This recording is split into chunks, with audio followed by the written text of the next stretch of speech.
नमस्कार. विशेष मुलाखतीच्या या सत्रामध्ये आपल्या सगळ्यांचं स्वागत. मी प्रसाद काथे. आपल्या सोबत आहेत महाराष्ट्र विधानसभेचे माजी विरोधी पक्षनेता, शिवसेनेचे वरिष्ठ नेता रामदास कदम. भाई नमस्कार. नमस्कार. जय महाराष्ट्र. जय महाराष्ट्र या वृत्तवाहिनीवर पण आपलं स्वागत. सध्याच्या काळामध्ये निवडणुकीच्या दिवसांमध्ये बरीच राळ आरोप प्रत्यारोपांची उडते आहे, पण जो एक प्रमुख मुद्दा सध्या सातत्याने येतोय समोर आणि तो थेट जी भूमिका वेगळी घेतली गेली त्यांच्याबद्दलचं आहे. ताजं वक्तव्य आदित्य ठाकरेंचं आहे. ते म्हणतात की तुम्ही सगळी माणसं गद्दार आहात. मला वाटतं आदित्य ठाकरेला शिवसेना किती कळली, आदित्य ठाकरेचं शिवसेनेसाठी योगदान काय, ज्या आदित्य ठाकरेसाठीच शिवसेना संपवण्याचं पाप उद्धव ठाकरेंनी केलंय. कोण आदित्य ठाकरे?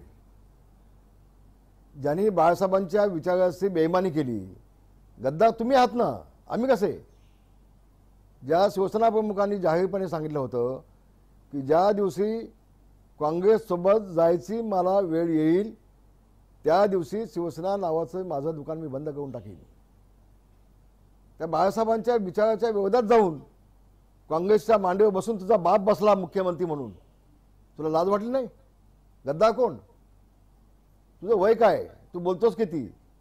तुझं योगदान काय? थोडंसं भान ठेवा, भान ठेवा थोडंसं. रामदास कदम यांना जेव्हा असे प्रश्न विचारले जातात तेव्हा एवढा राग काय येतो? वास्तव आहे का ना, आम्ही 50-55 वर्ष आमचं योगदान आहे. आम्ही 40 केसेस अंगावर घेतल्यात भाऊ. आम्ही 10 वेळा जेल भोगलेत. ही शिवसेना उभी करण्यासाठी आदित्य आणि उद्धवचं योगदान काही नाही. याच्यामध्ये हजारो लोक मेलेत, खून पडलेत, रक्तपात झाले, हजारो लोक जेलमध्ये सडलेत, त्यांचं कुटुंब उद्ध्वस्त झालेत. तेव्हाही शिवसेना मोठी झाली होती. यांना कुठं भान त्याचं आहे? ह्या बाप बेटांना दोघांना असं वाटतं की शिवसेनेचे मालकच आम्ही आहोत आणि हे सगळे आमचे नोकर आहेत. कोण आहे? शिवसैनिक. बाळासाहेबांच्या नंतर खरा मालक शिवसेनेचा. या दोघांचं योगदान काय? आणि म्हणून थोडंसं चीड येते मनामध्ये. मी तुम्हाला खरं ज्या दिवशी एकनाथ शिंदेसोबत गेलो मी ढसाळसा घडलो अक्षरशः. माझी चेष्टा केली काय लोकांनी? चेष्टा केली. पण ज्याचं जळतं त्याला कळतं, ज्याचं जळतं त्याला कळतं.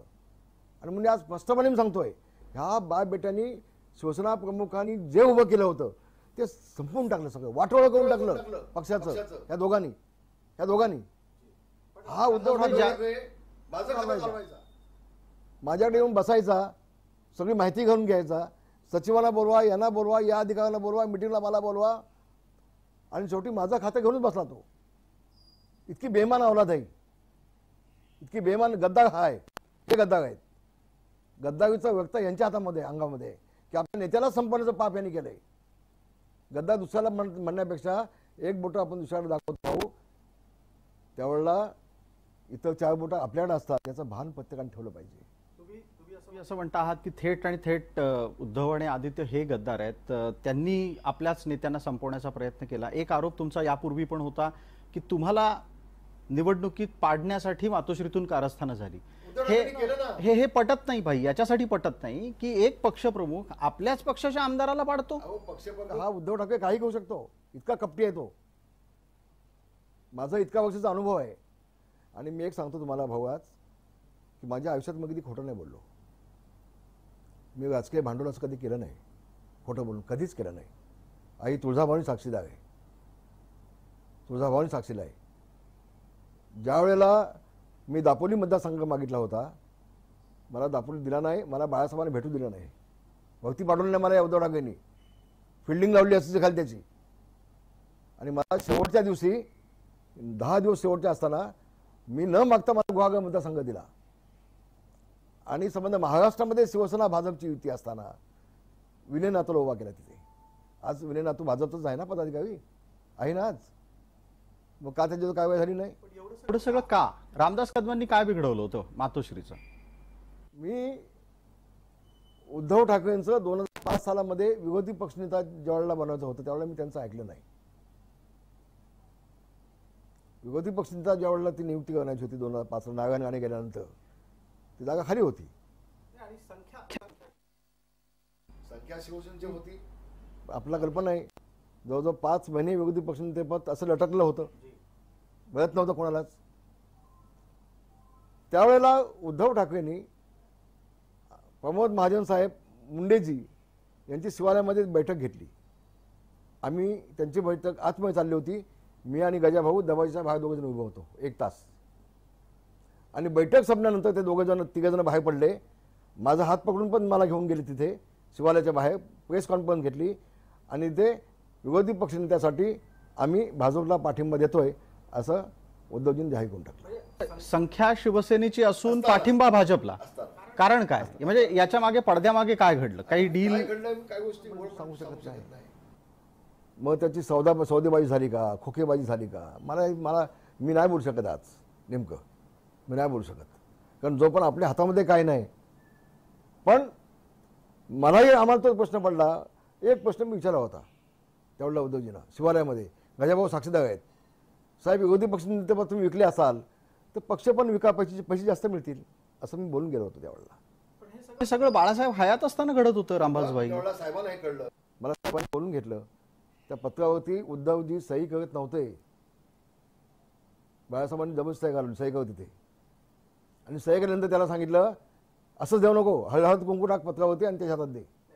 माझा एक प्रश्न आहे, हे सगळं जे काही तुम्ही सांगत आहात हे तिसऱ्या व्यक्तीला सहज अच्छा असं आहे की त्यावेळेला आत मनोदृष्टी नाही आहेत, पण गजाभाऊ साक्षीदाराचे आहेत.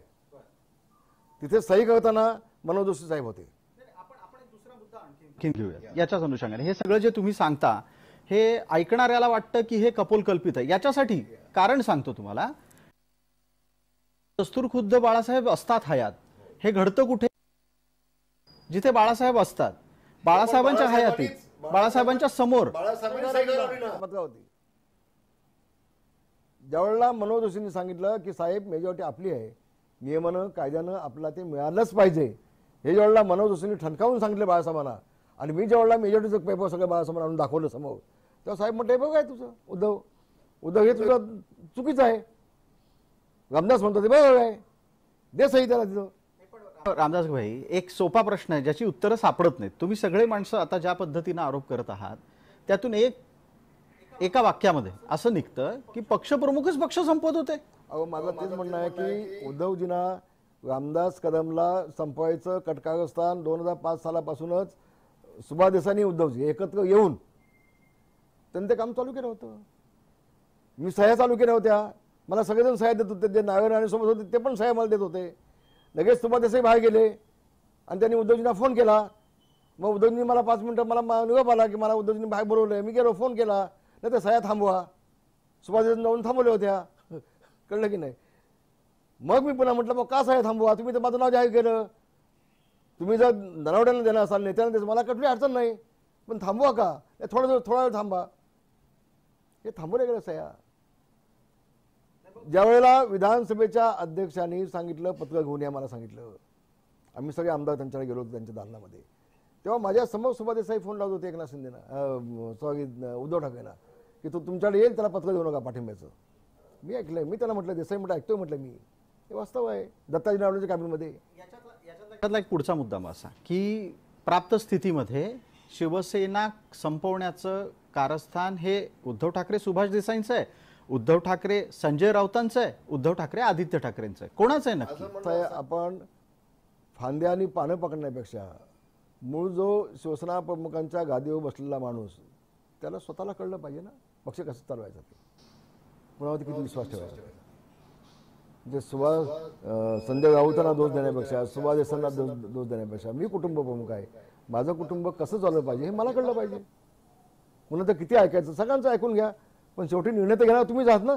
याच्यात आणि बाळासाहेबांमध्ये काय फरक? म्हणजे ज्या पद्धतीची आत्ताची निर्णय प्रक्रिया आहे ती आणि बाळासाहेबांची ओळखण्याची पोच होती साहेबांकडे. साहेबांना वाघासारखी माणसं आवडायची, साहेबांना कर्तबगार माणसं आवडायची, आणि म्हणून साहेबांचा नेत्यांवरती विश्वास होता.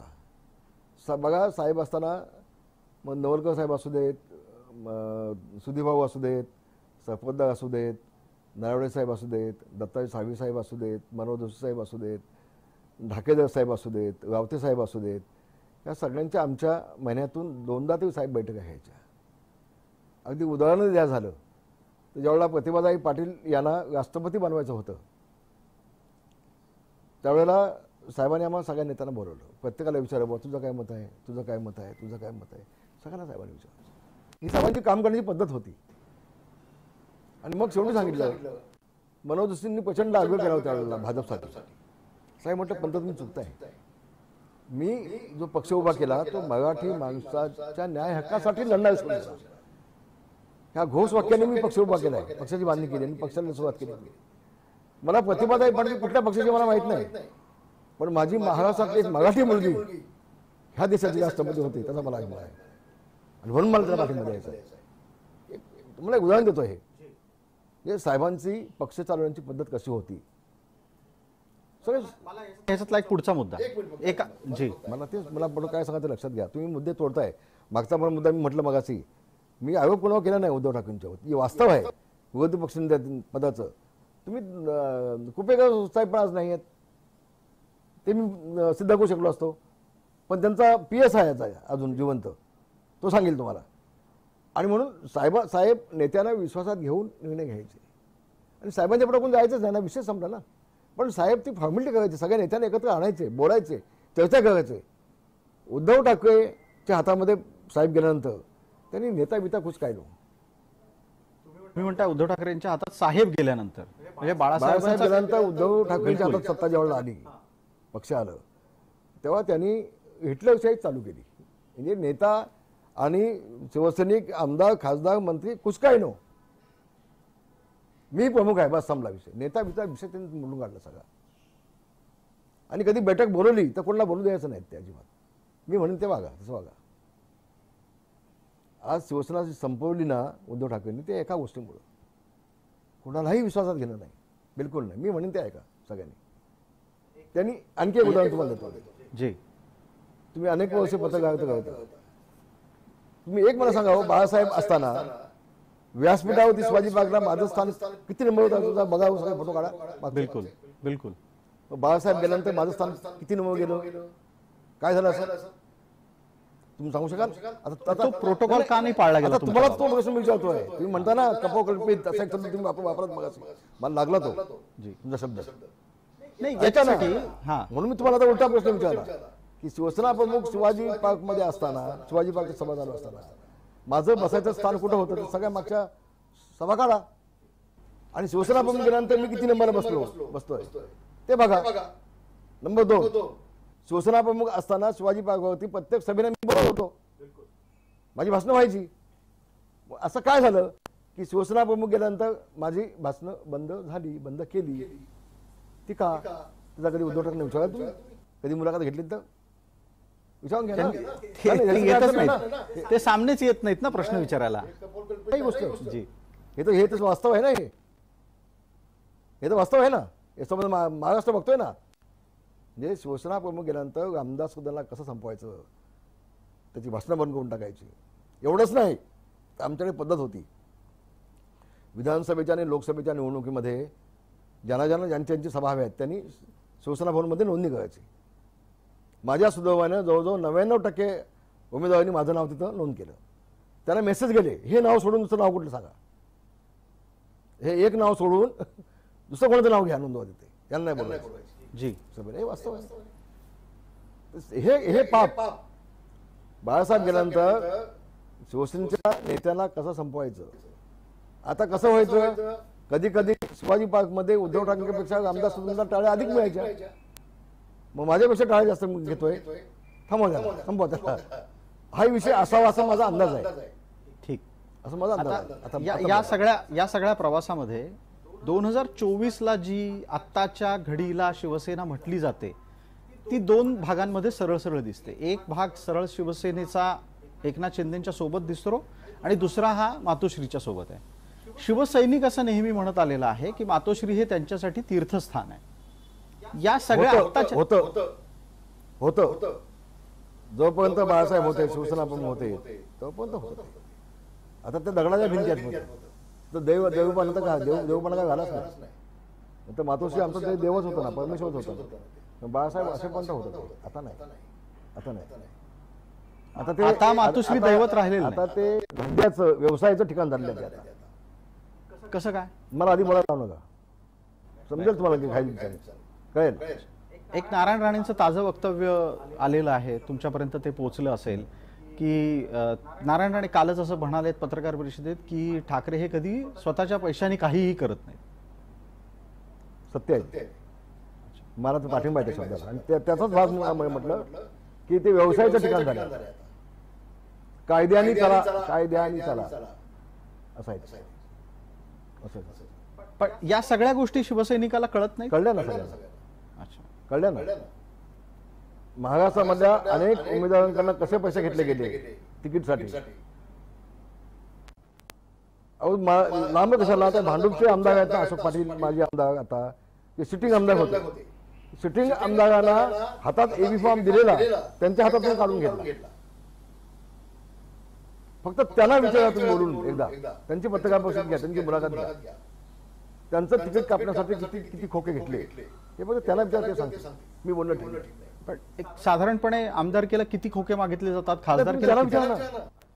मी बोलणं ठीक नाही. तुम्ही आमदार राहिलेला मी बोलणं ठीक नाही, मी बोलणार पण नाही. अच्छा, ते माझ्या दोन्ही मुलांना विचारा किती खोके घेऊन गेले तिकडे, किती वेळा मातोश्री. पण मग खोक्यांचे आरोप उलटे होतात. मिठाई. अच्छा, मिठाईचं कुठली मिठाई आवडते त्यांना? त्याला जे आवडते काजू कतली, बुंदीचे त्याला लाडू? ज्या आवडतात ते. अच्छा, त्याला नागपूरची मिठाई पण चांगली आवडते, ती जी आवडते ती. पण किती मिठाई खाल्ली तर त्यांना डायबिटीस होत नाही, हे त्यांचं वैशिष्ट्य आहे. कसं काय असं शक्य आहे? त्यांच्याकडे डॉक्टर चांगले असतील. अच्छा, पण मग त्या काही डॉक्टरांची मला नावं कल्पना माहिती? नाही. पण एकदा मिठाई आतमध्ये गेली किती भाग येत नाही. अच्छा, म्हणजे असं होत नाही की काजू कतली आली तर दोन काजू कतली दुसऱ्या कोणाला कधी तरी भाग येत नाही ती मिठाई, कधीच येत नाही. एकदा आतमध्ये हा मोठा आम्हाला सगळ्यांना अजून प्रश्न पडलाय की आतमध्ये काही भुयावी आहे, कुठे बाहेर जायला जागा काय आहे ते काय कल्पना नाही कशी. पण ते मग तुमच्या मुलांनी कोणती मिठाई दिली त्यांना? ते त्याला विचारून सांगतो. अच्छा. या विनोदाचा भाग थोडा जरी बाजूला ठेवला तरी पण आत्ताच्या घडीला शिवसैनिक शपथ घेऊन सांगतो की बाळासाहेबांनंतर या माणसांनी शिवसेना संपवली, धंदा चालू केला, व्यवसाय चालू केला. दिवाकर गावतेचं मंत्रिपद काढून घेतलं, दिवाकर गावतेची आमदारकी काढून घेतली, रामदास कदमचं मंत्रिपद काढून घेतलं, रामदास कदमची आमदारकी काढून घेतली. एकनाथ शिंदेचं जे खातं होतं, दोन्ही खातं, ती दोन्ही खाती करण्याचा प्रस्ताव सुभा देसाई घेऊन आले होते एकनाथ शिंदे की माझं खातं उद्योग तुम्ही घ्या, मी ज्येष्ठ आहे आणि तुमची दोन्ही खाती मला द्या. त्यांनी नाही म्हणून सांगितल्यानंतर आदित्य ठाकरे त्यांची खाती चालवायचा, एकनाथ शिंदेची दोन्ही खाती. आणि एकनाथ शिंदेच्याकडे फक्त सही करायला फाईल पाठवली जात होती. हे वास्तव आहे. कुठल्याही नेत्याला त्यांनी शिल्लक ठेवलं नाही बिलकुल. आणि आमची मंत्रिपदं काढली आणि दिली कोणाला? अपक्ष आमदारांना, ज्यांचा पक्षाचा काही संबंध नाही, पक्षी वाढीशी ज्यांचा काही संबंध नाही. एखाद्या पक्षाच्या निष्ठावंत शिवसेनेला दिली असती आम्हाला आनंद झाला असता, मला आनंद झाला असता. पण ज्यांचा काही संबंध नाही असे धन्नानगे अपक्ष, त्यांना तुम्ही मंत्रिपद देत आहे. बदल्यात झाला असेल हे असं. महाराष्ट्राला कळलं असेल ना. अच्छा, हे महाराष्ट्राला कळलं असतं. मग त्यांनी पण गोड मिठाई चांगली दिली का, यांना आवडणार असाही प्रश्न येतो ना. असं येत बाई, नेत्यांना डावळून अपक्षांनी देण्याचं पाठीमागचं नेमकं कारण काय? मग हे सांगू शकतील का? ते नाही सांगू शकणार. अशी पण होती की अस्लम शेख हा जवळपास शिवसेनेचाच कोट्यातला मंत्री आहे, दिसायला फक्त ते काँग्रेसचे आहेत. काही तपशील माहिती आहे? मला कल्पना. ठीक, आपण शिवसेनेच्या रचनेच्या संदर्भात बोलू. तुम्ही थोड्या वेळापूर्वी असं म्हणालात की शिवसेनेचा प्राण आणि मालकी ही खरी शिवसैनिकांकडे आहे. आजच्या स्थितीला होती, आता तीही होती राहिली? म्हटलं आहे ना, म्हटलं साहेब असे बंद होते. अच्छा, नाही मग त्यावेळी एकनाथ शिंदेसोबत 40 आमदार 13 खासदार जाण्याची वेळ काय आली तुम्हाला माहिती आहे का? हे गद्दार खोके यांचं चाललं होतं कंटिन्यू सातत्यानं. यांना एकच विचारा, गुलाब पाटील आणि 25 आमदार तुमच्याकडे आले गुवाहाटीला जायच्या आधी,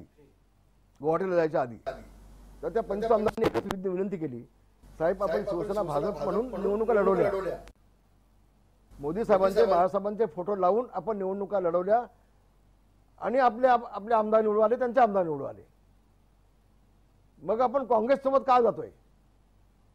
आपण साहेब भाजप सोबत जाऊया, युतीचा धर्म आपण पाळूया. हे गुलाब पाटलांनी सांगितलं 25 आमदारांसह. त्यांना काय सांगितलं उद्धव ठाकरेंनी? गेट आउट, चालते व्हा, उठा आणि चालते व्हा. तुम्ही विचारून घ्या गुलाब पाटील सगळ्या आमदारांना. उठा, गेट आउट हा शब्द, गेट आउट, चालते व्हा इथून, उठा. सगळे आमदार उठले आणि गुवाहाटीला गेले. मग आता खोक्यांचा आणि गद्दारीचा प्रश्न येतो कुठं? नाही रामदासभाई, हे मला सांगा, तुम्ही मध्येच तोडता. तुम्ही त्या उद्धव ठाकरेची बाजू घेऊन बोलू नका. हा, असं नाही. काही थेट प्रश्न रामदासभाई, याचं उत्तर द्यापर्यंत तुम्ही. मी पण पत्रकार परिषदा अनेक घेतलेल्या आहेत, मला माहिती आहे. तुम्ही लगेच तो मुद्दा तोडता आणि पुढचं घेता, असं नाही. याचं उत्तर दिलं पाहिजे उद्धव ठाकरेंनी. तुम्ही स्वतः ज्यावेळेला गेट आउट म्हणता आमदारांना, तुमच्या 25 आमदारांना, 25 तुम्ही जर स्वतः चालते व्हा म्हणता, मग तुम्हाला त्यांना गद्दार आणि खोके म्हणायला लाज वाटत नाही? लाज वाटत नाही? संशयाचं भूत महाराष्ट्रामध्ये तुम्ही बाप बेट्यानं जो उभं केलं होतं, तुम्हाला लाज वाटत नाही? महाराष्ट्रात सांगा ना, मीच गेट आउट केलं म्हणून त्याला. ते का सांगितलं नाही तुम्ही? बाळासाहेब असते तर त्यांनी साहेबांना असं केलं नसतं. पहिल्यांदा आपला पक्ष बघितला असता. साहेबांनी पहिल्यांदा आपला पक्ष बघितला असता. आणि एक मला तुम्ही सांगा, मग तुम्हाला मी उलटा प्रश्न थोडासा विचारतो. माझी मुलाखत तुम्ही घ्यायला मला माहिती आहे, मला नैतिक प्रश्न विचारायचा अधिकार नाही आहे, मला त्याची कल्पना आहे. पण बाळासाहेब असते तर उद्धव ठाकरेला काँग्रेससोबत जाऊन मुख्यमंत्री होऊन बाळासाहेबांनी दिल्यास सांगा. महाराष्ट्राच्या शेंबड्या मुलाला विचारा तुम्ही, तो नाहीच सांगितलं. संदर्भात विचारायचं मी तेच सांगतो तुम्हाला. जी, तुम्ही प्रश्न विचार, तुम्ही हुशार आहे ना, त्याच्यामुळे तुम्ही प्रश्न आम्हाला रामदास कदमांचा आतापर्यंत बऱ्यापैकी चांगला अनुभव आहे. आणि कसं आहे, रामदास कदमांना जोपर्यंत टोचणारे प्रश्न विचारले जाते तोपर्यंत खुलत नाहीत रामदासभाई. विचारण्याची संधी न देता, तसदी न देता मी सांगतो तुम्हाला. मी पुढची तसदी घेतो. मला एक सांगा रामदासभाई, की आता शिवसैनिकाच्या मनात काय चाललंय? काल परवा उद्धव ठाकरे स्टॅलिनचा हात धरून दिसले, ज्या स्टॅलिननी हिंदू धर्मावर भूमिका विरोधातली घेतली. आजकाल तर असे व्हिडिओ पण समोर येतात की जे अल्लाह अकबर, उद्धव ठाकरेंच्या स्वागतात नारे दिले गेले. पूर्वी जय महाराष्ट्र म्हटलं जायचं, आता अल्लाह अकबरचे नारे दिले जात आहेत. हे सगळं शिवसैनिक बघतोय. तुमचा मी आभारी आहे, अत्यंत आभारी आहे. आता तुम्ही उद्धव ठाकरेची बाजू घेत नाही, आता कळलं मला. बाई, आम्ही कोणाचीच बाजू घेत नाही. आता ठीक आहे, आता ठीक आहे. आम्ही कोणाचीच बाजू घेत गाडी लाईन वाढली मला दिसते. तुमचा मी अत्यंत आभारी आहे. हे महाराष्ट्राला कळू देत, माझं हेच म्हणणं आहे. आम्ही बाळासाहेब मुस्लिम समाजाच्या विरोधामध्ये नव्हते, अजिबात नाही. शिवसेना प्रमुख जे मुस्लिम देशद्रोही होते त्यांच्या विरोधात फक्त साहेब होते, मुस्लिमांच्या विरोधात नव्हते. पण एक मला सांगावं, आता आमची अंधारताई आले आणि उद्धवजींनी तिला काय नेता की उपनेता काय केलं माहित नाही, पण तिला घेऊन सगळ्या ठिकाणी, आता कोकणात पण आलो ते सोबत तीच होती बाई, ताई आमच्या होत्या त्या. आता मला सांगा, या ताईंनी बाळासाहेबांच्या किती टीका केल्या, उद्धव ठाकरेवरती टीका किती केल्या, आदित्यवरती काय काय बोलली, हिंदू धर्माच्या देवदेवतांच्यावरती काय काय बोलली, हे उभा महाराष्ट्राने पाहिले ना. मग अशा ताईला घेऊन तुम्ही हिंदुत्वाचं नाव घेताय? लाज वाटत नाही तुम्हाला? गद्दार कोण? गद्दारची व्याख्या काय? काय व्याख्या? एक मला सांगा आणखी हो, तो माझा अत्यंत जवळचा मित्र भास्कर जाधव, जुवा भावचा मित्र माझा, नाही का, याला पुन्हा मी आणायलाच प्रयत्न केले. ती आयुष्यातली आणखी एक मोठी चूक केली मी. कधी कधी माझ्याकडनं चुका होतात, कबूल केल्या पाहिजेत. आता त्यानं बाळासाहेबांच्या पाठीत खंजीर खुपसून तो राष्ट्रवादीमध्ये गेला शरद पवारकडे. शरद पवार साहेबांनी त्याला अध्यक्ष केला पक्षाचा, महाराष्ट्राचा. त्याला 9 खाती दिली, 9 खाती मंत्रिपदाची, 9 खाती एका आमदाराला, भास्कर जाधवला. तरी पण तो पुन्हा शरद पवारांच्या पाठीत खंजीर खुपसला आणि तो पुन्हा उद्धव ठाकरेंकडे आला. पण जाताना तो उद्धव ठाकरेच्या वरती किती वाईट बोलला होता, बाळासाहेबांच्या वरती किती वाईट बोलला होता. नेता अशा लोकांना तुम्हाला थोडीशी लाज काय आहे की नाही? लाज, लज्जा, इज्जत, अबू राजकारण असतं. लाज, लज्जा, इज्जत, अबू सगळं राजकारण कसलं? अहो, जे बाळासाहेबांच्या वरती बोलले त्यांना मांडीवर घेऊन बसताय. गद्दार कोण मग? उद्धव ठाकरे. तुम्ही आहात ना गद्दार, तुम्ही आहात. ज्यांनी बाळासाहेबांच्या वरती टीका केल्या, बोलले. तो संजय कदम, तो माझे आमदार आमच्यातला आहे, तो दिवटना, तो त्याला मी आणलं राजकारणामध्ये. त्यांनी खेडच्या 332 नाक्यावरती भगवा झेंडा जाळून पायाखाली तुडवला होता आणि बाळासाहेबांनी शिव्या घातल्या होत्या. त्याला घेऊन रचतोस तू? त्याच्यासाठी माझ्या मुलाला योगेशला बाजूला केलात तुम्ही, संपवण्याचा प्रयत्न केलात. कसले हिंदुत्व तुमचं? हे सगळं शिवसैनिक पाहतोय. माझं तेच म्हणणं आहे, उद्धव ठाकरे आज कोणाला घेऊन फिरत आहेत? सोबत कोण त्यांचे आहेत? गद्दार कोण आहेत? मग तुम्हाला गद्दारांचा सरदार असं म्हटलं उद्धव ठाकरे, तर आमची चूक काय महाराष्ट्राची? अशा गद्दारांना घेऊन तुम्ही सोबत फिरताय. आता गद्दारांचे शिरोमणी तुम्ही आहात असं म्हटलं तर महाराष्ट्र जनतेची चूक काय? कसली भाषण देत आहे? उठसूट मोदी मोदी मोदी मोदी. अहो, ज्या एकनाथ शिंदेनी निवडणुकीला विधानसभेला सगळा खर्च तुम्ही त्याला काय लावलात? ठाण्याच्या सगळ्या ऑफिसमधून सगळे काय रसीद ती जात होती. तो आज एकनाथ शिंदे नालायक झाला का? आता आज तो मिंदा झाला. अरे मिंदे तुम्ही आहात की तो आहे? एकनाथ शिंदेचे मिंदे हा आहे ना, बच्चू त्यांचा पिल्लू आदित्य आणि एकनाथ शिंदे हे मिंदे आहेत एकनाथ शिंदेचे. मी साक्षीदार आहे. महाराष्ट्राला वेळ येईल तेव्हा सांगेन मिंदे कोण आहेत. मिंदे मिंदे मिंदे कोणाला मिंदे म्हणताय तुम्ही? मिंदे तुम्ही आहात एकनाथ शिंदेचे. थोडीशी जनाची नाही मला ती ठेवा. आणि आज ना उद्या सगळं भाग पडेल. कसं आहे, सुदैवानं उद्धव ठाकरेंचा चेहरा दिसताना भोळा दिसतो. भोळा. लोकांना असं वाटतं किती भोळा बाबा वे हा. बाळासाहेबांचा मुलगा नाही आहे, खतरनाक आहे, तो कपटी आहे. त्या भोळ्या चेहऱ्याच्या पाठीमागे किती चेहरे लपलेत हे जवळनं आम्ही पाहिलंय. हे सगळं काल परवापर्यंत छान कसं असतं आणि अचानक परिस्थिती कशी नव्हतं ना. तुम्हाला सांगितलं ना मी 2005 पासून सांगतोय ना. छान कुठं होतं?